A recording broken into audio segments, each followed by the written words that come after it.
What was the moment where you knew I want to break into the business? I want to get involved in the industry. Well, I always knew because I was a fan of it. I played a lot of sports in high school, football, baseball.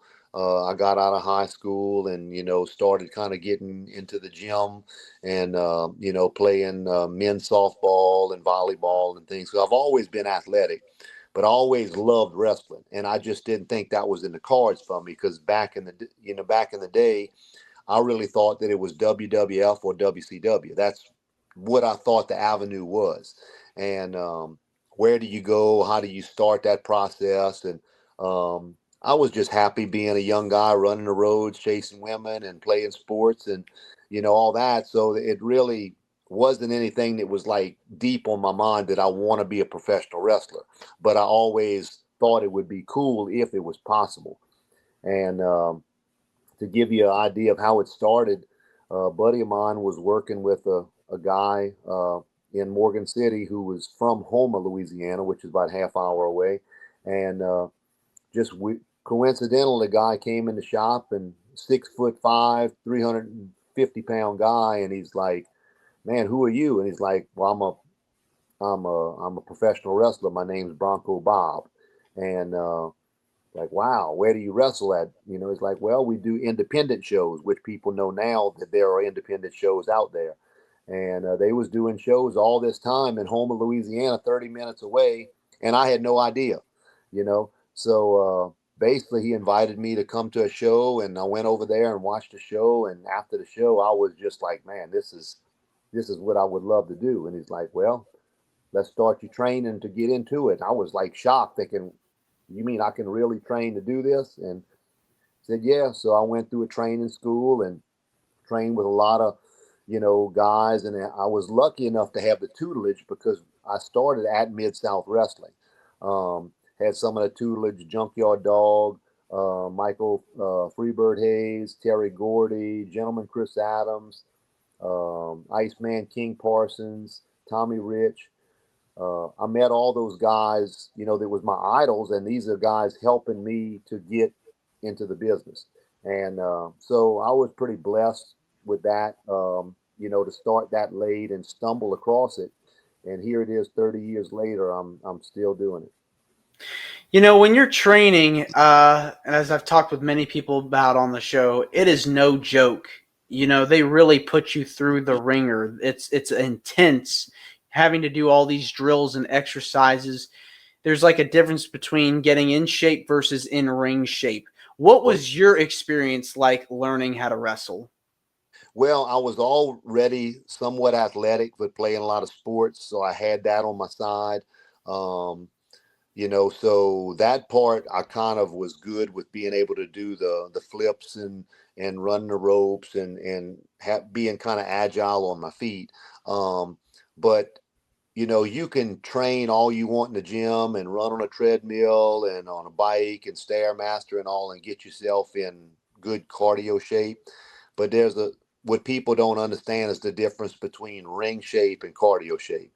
And that's what I think you're getting across. It's a whole different type of deal as far as running around and then running around and getting hit by somebody or slammed by somebody. I mean, you see what the boxers go through. They're in a ring boxing, and after 3 minutes, they sitting on a stool, huffing and puffing. Well, imagine 15 minutes of that with no stop in between, and then you're not only getting hit, but you're getting slammed and getting the breath knocked out of you and all that. So it's a different monster, and I was fortunate enough that I was able to keep myself in good shape with that part of it. And I guess over time you kind of build up a tolerance as long as you're doing it. Your body gets used to it, as like anything else. Um, but it's amazing when I see guys that are bigger guys and they still have that type of ring shape and that type of cardio and being a larger guy.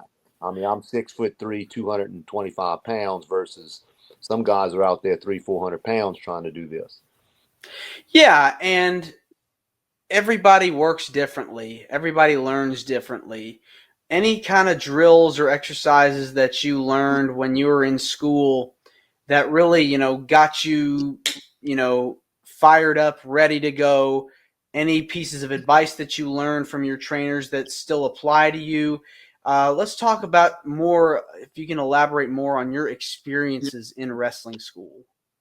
Yeah, I mean, basically, like you said, it's a little different for everybody. Everybody has different capabilities and what they're capable of doing.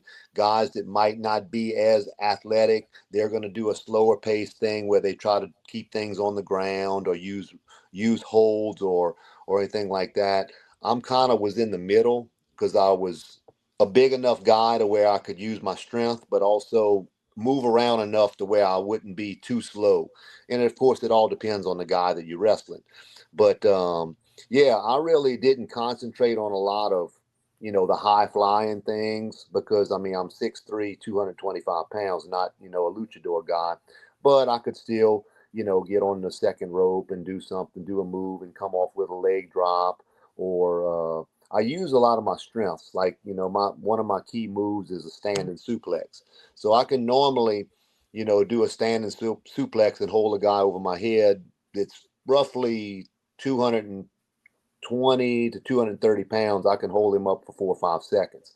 So that's kind of a key move because, you kind of get the guy up and he's losing his equilibrium and slam him and stuff like that. So that's one of my moves. But um, I guess mine was a lot of basic wrestling, utilizing techniques and using my strength and height.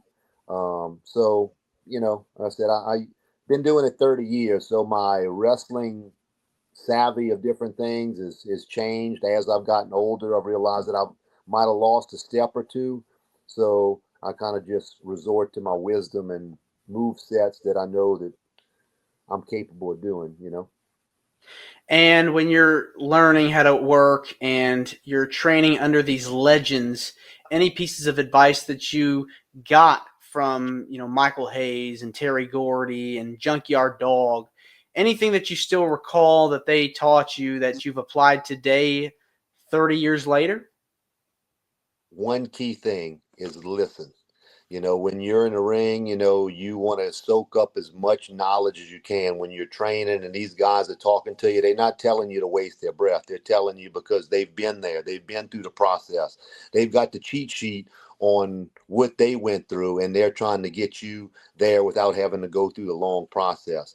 So I've learned so much over time just listening and, being aware of my surroundings, respecting the guy that I'm in the ring with, because obviously, we're somewhat working together, but it's still something where you have to go out there and, perform for an audience. And depending on what type of audience you're performing in front of, I've performed in front of 2,000 people, so, you can, your nerves can get rattled and everything. So you got to be secure in what you do and have a good mindset and believe in yourself. But the key to everything is listening, soaking up as much knowledge as you can by people who've been there before you. And that's what I've been able to do as of late. I've been a trainer and I've trained guys over the years and got guys ready and they've absorbed some of the knowledge that I have. So it's kind of like continually passing on the torch to the guys that's coming behind me.